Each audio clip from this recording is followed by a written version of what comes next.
अस्सलाम वालेकुम दोस्तों, मैं हूं अब्दुल हकीम लगारी और आप देख रहे हैं सिंधी फोक म्यूज़िक चैनल।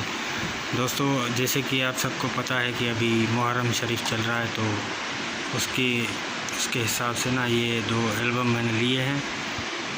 तो मुहर्रम शरीफ के हिसाब से ये इसमें करबला के वाक़ये बयान है, तो ये रिकॉर्डिंग कर रहा हूँ मैं अभी।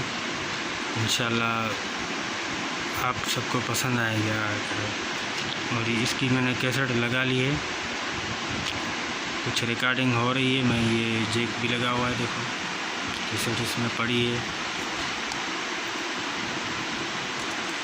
तो दोस्तों, अभी हैदर का कोई सॉन्ग नहीं आएगा और 10 मुहर्रम के बाद ही